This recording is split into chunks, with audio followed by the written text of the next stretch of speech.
Hello, today I will analyze Happy Endings by Margaret Atwood. My name is Luciano Bruno, and this story challenges the traditional idea of happy ending, for example, by representing multiple versions of the same characters. For example, John and Mary. Instead of focusing only on romance, Atwood questions how stories are constructed and what makes them meaningful. For example, in my analysis, I will focus on structure, metafiction, and how the story criticizes conventional love narrative or love stories. In a part of the summary, this story divided into a version in A to F. For example, all centered on John and Mary. Version A represents a typical happy ending where they fall in love, marry, and live a comfortable life until they die. However, the other versions introduce conflicts such as unequal relations, like kind of strange relations, usually illness and violence. Even though each version is different, they all end in the same way, death. All the stories end in death. Atwood uses these structures to show that endings are always predictable and therefore not the most important part of a story. In the critical analysis, in traditional love stories, we expect that clear structure, meeting conflict, and a happy resolution, a happy end. These endings usually feel satisfying because they fulfill emotional and with expectations.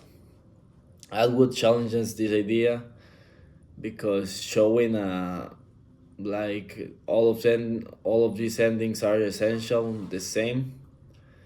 No matter what happens, they are always going to die.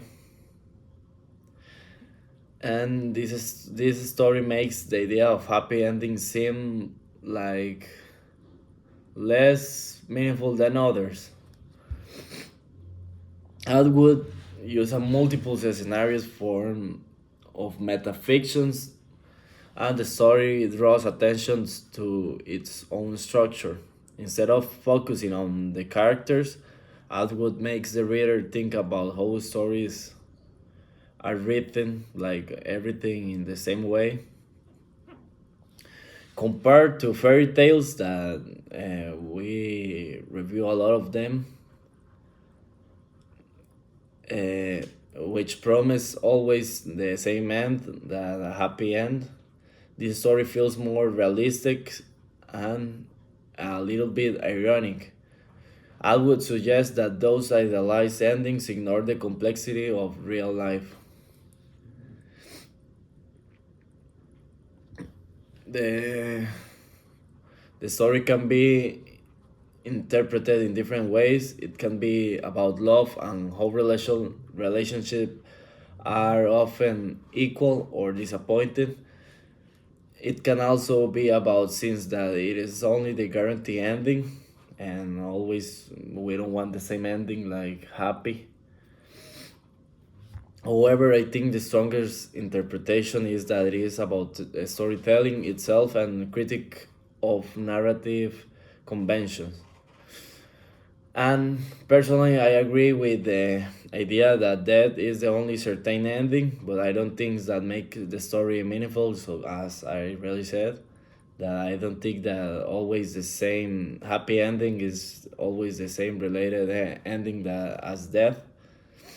It is the only certain ending, but I don't think that makes the story meaningful. Yeah.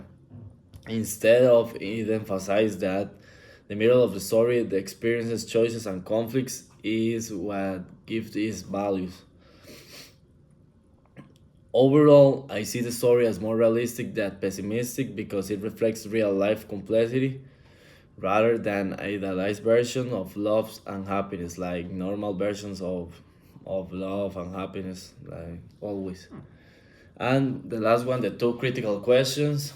Why does Atwood suggest that the middle of a story is more important than its ending?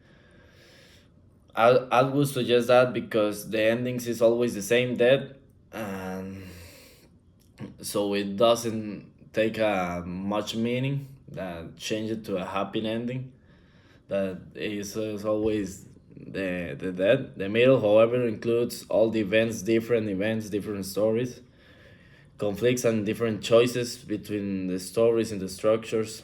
Yeah.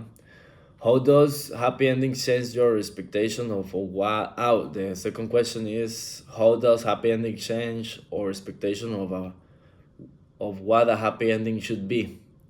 And the story shows that a happy ending is not as important or meaningful as we usually know. Instead of focusing on a perfect conclusion, it encourages the readers to value the complexity and reality of the real life. That it is not ideal, but yeah. And this is my analysis of Happy Endings by Margaret Atwood. And yeah.